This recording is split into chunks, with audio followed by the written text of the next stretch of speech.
Sahabat-sahabat Tuhan Yesus, salam damai sejahtera bagi kita semua.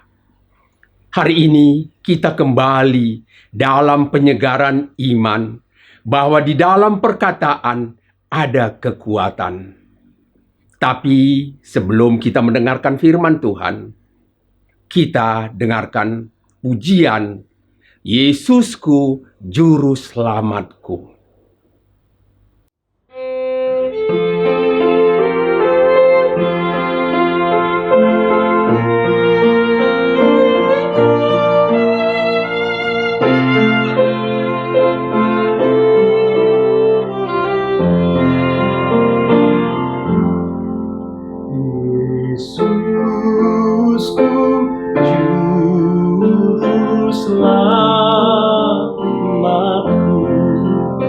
「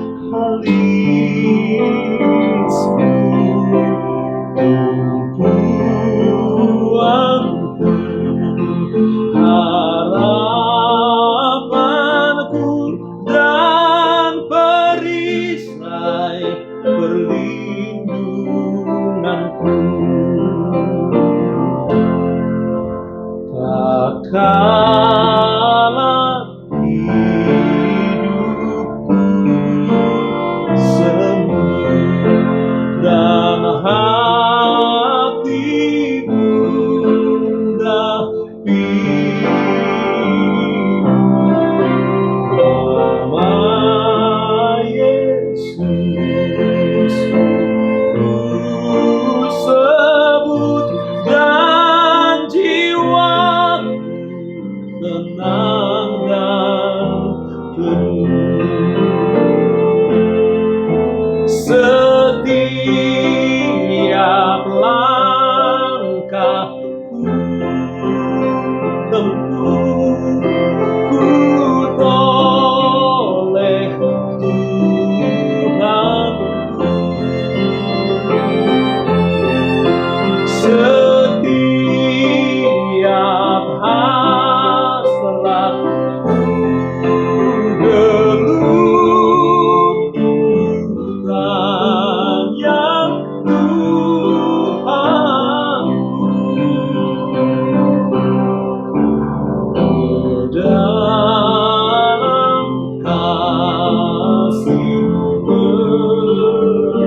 ku 「 sembut dan jiwaku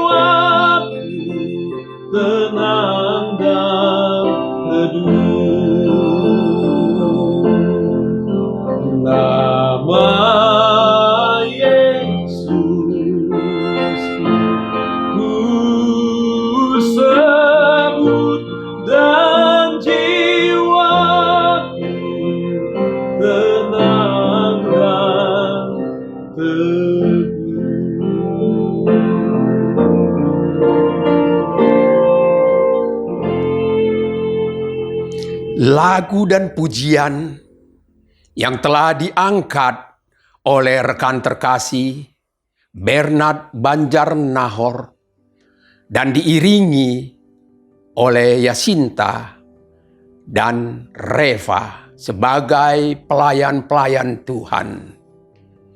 Yesusku, Juru selamatku, Tuhanku muhalisku, tumpuan pengharapanku, dan perisai perlindunganku.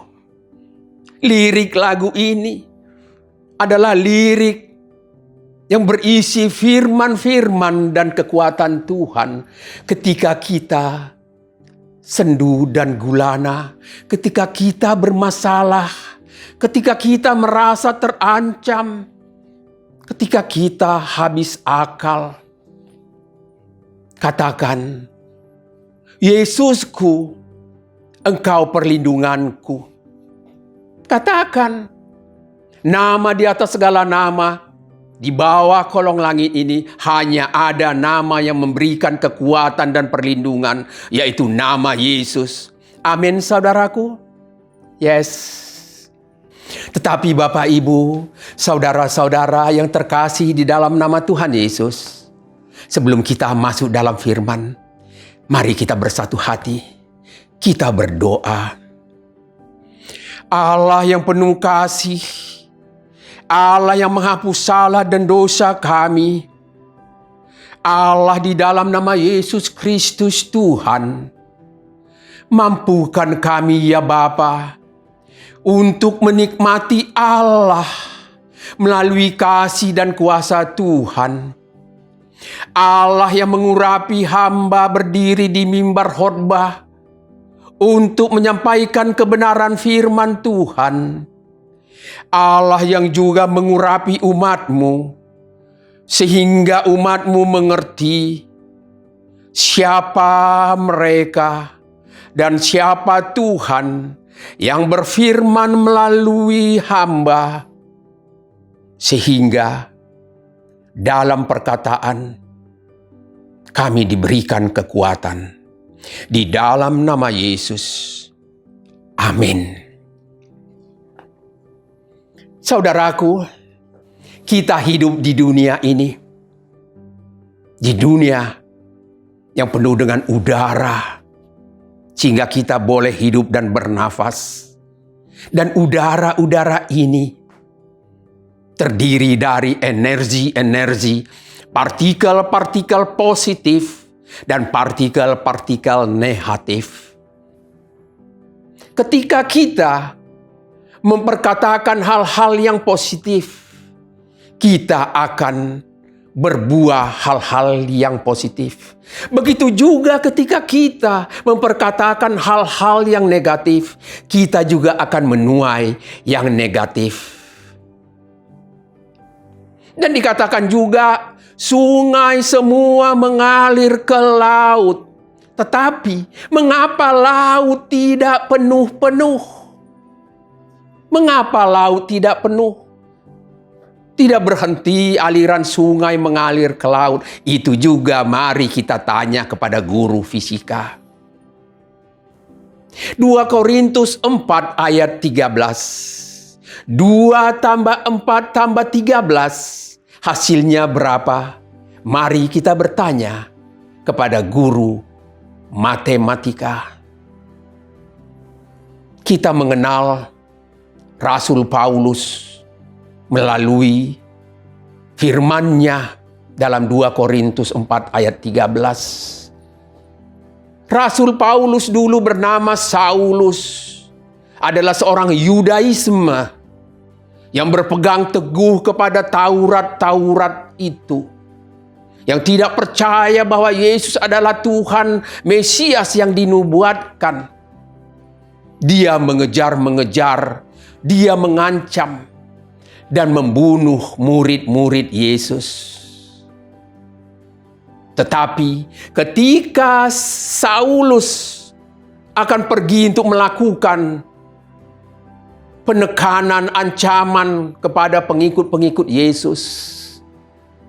Ketika memasuki kota Damsyik, terang Yesus menerangi sisi-sisi kegelapan Saulus dan rebahlah Saulus.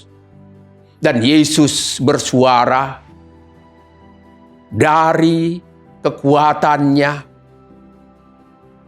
"Saulus, Saulus, mengapa engkau menganiaya aku?" Saulus berkata, "Siapa engkau, Tuhan?"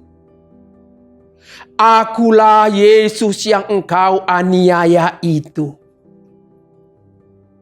Dan Yesus menghajar Saulus 3 hari 3 malam, tidak makan, tidak minum, dan dia dibutakan supaya dia bisa melihat terang Yesus itu.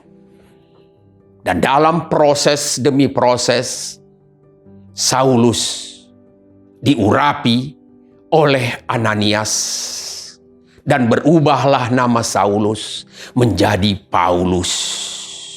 Dan inilah salah satu ajaran-ajaran Rasul Paulus. Di dalam 2 Korintus pasal 4 ayat 13 dikatakan di sini, "Namun karena kami memiliki roh iman yang sama, dengan pemazmur yang setelah dipelajari oleh Paulus. Pemazmur dalam pasal 116 ayat 10 dikatakan, "Aku percaya, oleh karena itu aku berkata-kata walaupun kami ada dalam penindasan." Sehingga ini yang dikatakan Rasul Paulus, "Karena kami memiliki roh iman yang sama, seperti ada tertulis dalam Mazmur 116 ayat 10. Aku percaya, sebab itu aku berkata-kata, maka kami juga percaya, sebab itu kami juga berkata-kata." Ini kata Rasul Paulus, kami itu adalah dengan rekan sekerja Paulus. Sungguh indah saudaraku, kata-kata dan kekuatan iman percaya yang mengajari kita juga untuk berkata-kata dan percaya bahwa di dalam Tuhan ada kemenangan, bahwa di dalam Tuhan ada kekuatan. Amin, saudaraku. Kita melihat bagaimana saksi-saksi iman dalam perjanjian lama.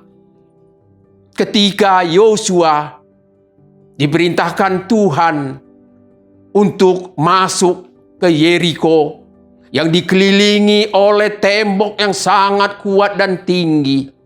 Tetapi Yosua berkata kepada umatnya, kepada imam-imam yang meniup sangkakala pada hari ke-7 dan pada lingkaran atau mengelilingi yang ke-7 kali. Yosua berseru, "Bersoraklah, sebab Tuhan sudah memberikan kota ini kepadamu." Sebab Tuhan sudah, padahal belum. Karena masih putaran yang ke-7, tapi sudah dikatakan Tuhan telah, dan sama sudah ya, Tuhan telah menyerahkan kota ini kepadamu. Dan benar, kota dan tembok Yeriko roboh.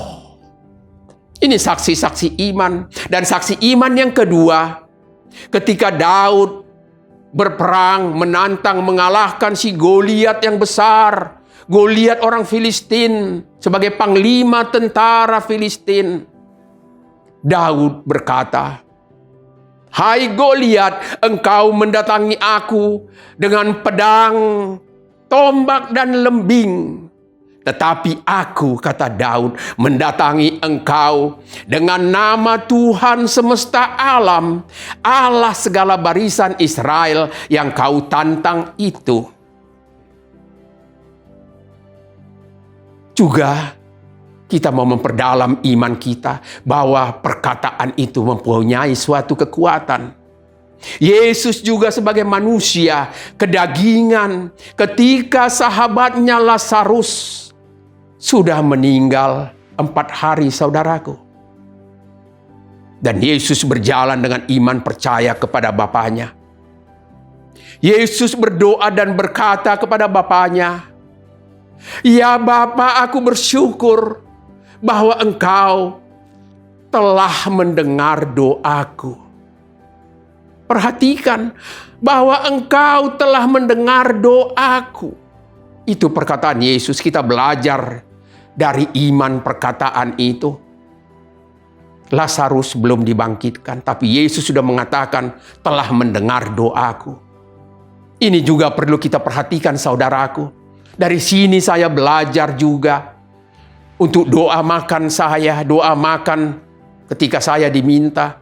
Saya sudah tidak pernah lagi mengatakan, "Tuhan, tolong berkati makanan minuman ini, tolong." Saya belajar dari iman, saksi-saksi iman, Yosua, Daud, dan lain sebagainya, dan Yesus. Aku bersyukur kepadamu, Engkau telah mendengar doaku. Terima kasih Bapa, Engkau sudah memberkati makanan dan minuman di hadapan kami. Sehingga daripada makanan minuman ini, kami beroleh kekuatan yang baru. Engkau sudah memberkati, itu kita perkatakan. Saudaraku, perkataan Yosua, perkataan Daud, perkataan Yesus, dan perkataan saksi-saksi iman lainnya. Rasul Paulus juga mengatakan kepada jemaatnya di Roma, Injil ini adalah kekuatan Allah yang menyelamatkan. Perhatikan saudaraku, Alkitab ini adalah Injil kekuatan yang memberikan kepada kita kemenangan. Amin. Yes. Saya juga ingin bersaksi, saudaraku, bahwa perkataan-perkataan ini berisi sesuatu hukum atau partikel-partikel positif. Karena Tuhan akan memberkati orang-orang yang percaya melalui perkataan dan iman. Tahun 1978, saya menjadi honorer di suatu kantor yang dulu bernama Agraria.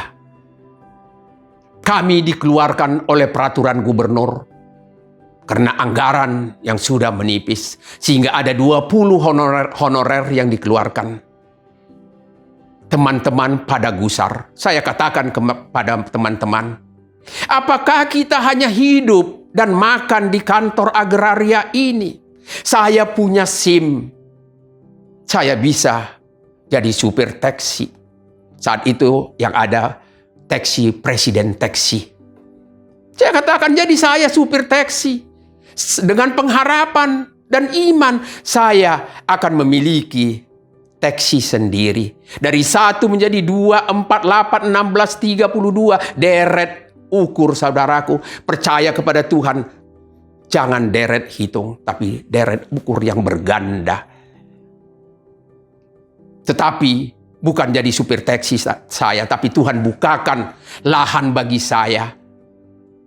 Ada yang mengenal saya pernah jadi pegawai honor di kantor Agraria. Dan di situ saya sebagai tukang fotokopi selama setahun. Dan setahun kurang saya bagian pengetikan sertifikat. Dan dikeluarkanlah di situ.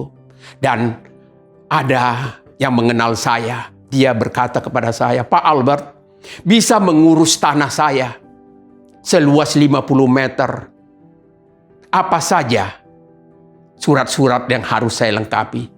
Saya katakan dengan tegas, dengan iman percaya, padahal saya belum bisa. Tapi dengan perkataan kita harus menguatkan, meyakinkan orang-orang di hadapan kita. Bisa Bapak. Dan diserahkanlah itu dan berjalan. Saya bertanya, saya tidak bisa, tapi saya bertanya kepada orang-orang yang mengerti tentang urusan sertifikat. Dan dapat saya lakukan. Dan dari 50 meter, karena iman dan perkataan, saya bertumbuh, berkembang beserta dengan istri dan anak-anak saya. Saya dapat urusan-urusan 1 real estate, 2 real estate, sampai 5 real estate. Saya mengurus semua pemecahan-pemecahan. Saya mengurus semua proses balik nama. Saya mengurus sampai 30 hektar setiap real estate. Itulah berkat atas perkataan. Dan satu lagi saudaraku, supaya kita tahu bahwa perkataan itu menghasilkan kekuatan. Ketika tahun 1993, kami, saya dan istri tentunya, diberkati Tuhan untuk membeli ruko di Bona Indah Plaza Blok D nomor 3. Setelah setahun kami menjalani usaha ini, ada seorang pribadi yang menjalankan usaha juga di Blok D nomor 1 dan nomor 2 di sebelah nomor 3. Saya katakan kepada istri saat itu, "Ma, lihat Ma, nanti ruko nomor 1 dan nomor 2 itu nanti milik kita." Saya tidak tahu dari mana datang perkataan ini. Tetapi benar, sesudah setahun kemudian dari perkataan ini, pemilik daripada ruko itu meng-call me. Dia katakan, "Pak Albert, beli dong ruko saya yang nomor 1, nomor 2. Saya katakan, "Saya hanya sanggup membeli 1 ruko." Oke, berlanjut dan terjuallah ruko itu dan kami beli. Dan setahun kemudian berjalan, dokter yang berpraktek, dokter, anaknya Profesor Hembing, saya katakanlah, berkata kepada saya, "Pak Albert, itu ruko nomor 1 mau dibeli oleh teman saya dokter." Ya baiklah, baguslah. Puji Tuhan. Tapi luar biasa, perkataan yang dulu itu mempunyai suatu kekuatan. 10 hari lebih kurang kemudian, pemilik daripada ruko Blok D nomor 1 menelepon saya. "Pak Albert, ambil dong ruko yang nomor 1. Oh yes! Perkataan dan kuasa Tuhan bekerja. Dan terjadilah jual beli. Bukan untuk menyombongkan diri saudaraku. Bukan. Tapi untuk menyatakan bahwa Tuhan itu sangat luar biasa. Perlu kita perkatakan, perlu kita saksikan bahwa Tuhan itu ada. Tuhan itu memberkati. Sungguh luar biasa Tuhan. Mari kita kembali kepada apa yang ditulis oleh Rasul Paulus. Dalam 2 Korintus 4 ayat 8 dikatakan di sini, "Dalam segala hal kami ditindas," kata Rasul Paulus, kami itu dengan para rekan-rekan Paulus, "kami ditindas namun tidak terjepit." Tidak terjepit, ini perkataan iman. Jangan kalau kita ditindas, kita langsung terjepit, kita langsung down. Kami habis akal, namun tidak putus asa. Kita perhatikan saudaraku. Jangan engkau putus asa. Jangan engkau habis akal. Karena Tuhan akan membuka jalan. Tuhan akan menyertai saudara dan saya, Bapak Ibu yang mengasihi Tuhan. Ketika kita habis akal, jangan putus asa. Ayat 9 saya lanjutkan. "Kami," kata Rasul Paulus, "dianiaya namun tidak ditinggalkan sendirian." Tuhan itu tidak akan meninggalkan kita ketika kita menghadapi masalah-masalah, aniaya-aniaya dan lain sebagainya. Tuhan tidak akan pernah meninggalkan kita. Karena Tuhan adalah gembalaku, takkan kekurangan aku. Ya, Tuhan adalah batu karang bagiku. Tuhan akan melindungi aku. Tuhan adalah perisai bagiku. Dia akan membela kita, saudara dan saya. Kami dihempaskan namun tidak binasa. Dihempaskan itu dibanting, dihempaskan itu dijatuhkan dengan sangat keras. Tapi kami tidak binasa. Itu dikatakan Rasul Paulus. Itu perkataan-perkataan yang menguatkan, perkataan iman percaya apapun yang dilakukan dunia, Tuhan akan menyertai, Tuhan akan menopang kita. Saya lanjutkan saudaraku di ayat 10, Rasul Paulus mengatakan, karena apa? Tidak binasa, karena apa? Tidak putus asa, tidak habis akal, karena apa? Ditindas tapi tidak terjepit.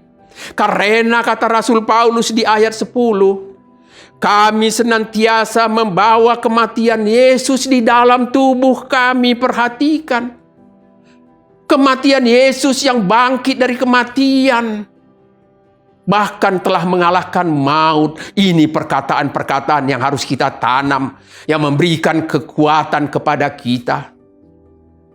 Karena kami membawa kematian Yesus di dalam tubuh kami. Supaya apa saudaraku? Supaya kehidupan Yesus juga menjadi nyata di dalam tubuh kami. Supaya kehidupan Yesus yang bangkit dan berkemenangan, nyata di dalam kehidupan kita. Satu hal juga yang menguatkan iman percaya orang-orang di dalam Yesus. Perkataan Yesus, perkataan Rasul Paulus, itu maksud saya. Dikatakan Rasul Paulus, karena bagiku hidup adalah Kristus, karena bagi kita hidup adalah Kristus, dan kematian adalah keuntungan. Ini juga kata-kata yang kita harus tanamkan. Dan banyak kalimat ini, Filipi 1 ayat 21. Di makam-makam di batu nisan, di pemakaman orang-orang Kristen. Karena bagiku hidup adalah Kristus, dan kematian adalah keuntungan. Saudaraku yang terkasih, bila kita mau berhasil, bila kita mau berkemenangan dan berkekuatan, serahkan dirimu untuk Tuhan bentuk. Sebagaimana Paulus menyerahkan dirinya untuk Tuhan bentuk. Menjadi apa? Menjadi bejana tanah liat. Menjadi bejana itu dibuat dari tanah liat. Tanah liat yang diinjak-injak, dipukul-pukul untuk mengeluarkan pasir-pasir atau kotoran-kotoran atau segala apapun yang akan menghilangkan keindahan daripada tanah liat itu. Sehingga sakit Tuhan, ya sakit diinjak-injak dan dipukul-pukul.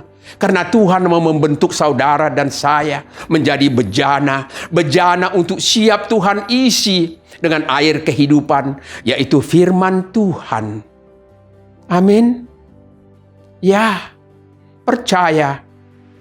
Hidup ini tidak gampang, hidup dalam Yesus tidak gampang. Bahkan kita akan dibentuk, akan dibakar sebagai emas yang murni. Dibakar, sakit saudaraku. Sakit, katakan nama Tuhan. Tapi Tuhan ingin kita menjadi emas yang murni. Bebas dari segala kekotoran-kekotoran hidup.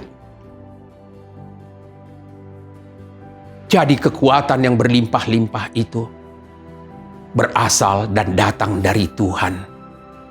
Katakan bahwa kekuatan saya bukan karena datang dari diri saya. Katakan bahwa apa yang ada yang diberikan Tuhan kepada kita bukan atas keringat, usaha kerja daripada kita sendiri. Bila Tuhan tidak menyertai, susah payah tidak akan menambah harta dan kekayaan kita. Karena itu saudaraku, supaya kita tidak menyombongkan diri, kita harus berserah kepada Tuhan bahwa apa yang ada pada kita itu berasal dari Tuhan. Bahwa apa yang kita perkatakan itu atas tuntunan, bimbingan dan suara Roh Allah, Roh Kudus yang ada di dalam diri kita ketika kita sudah menjadi bejana tanah liat, ketika kita sudah menjadi emas murni.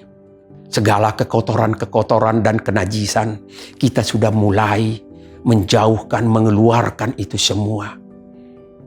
Maka kekuatan perkataan kita akan dituntun, akan diperkatakan oleh bibir dan mulut kita ini yang lahir dari iman percaya. Karena siapa? Bukan karena saya, bukan karena saudara, tetapi karena Roh Tuhan, Roh penolong, Roh pembimbing, Roh yang mengajari, Roh yang berbicara, bahkan Roh yang berdoa kepada kita.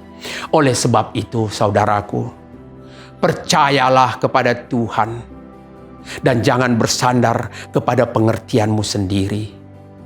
Akuilah Dia dalam segala lakumu, maka Allah akan meluruskan jalanmu. Indah yang bertuhan itu, saudaraku. Indah. Enak yang bertuhan itu, kekasih-kekasih Tuhan. Enak. Karena itu, Bapa yang terkasih, saudara-saudaraku, perkatakan kata-kata positif, kata-kata terang. Jadilah garam dan terang bagi orang-orang di sekitar kita.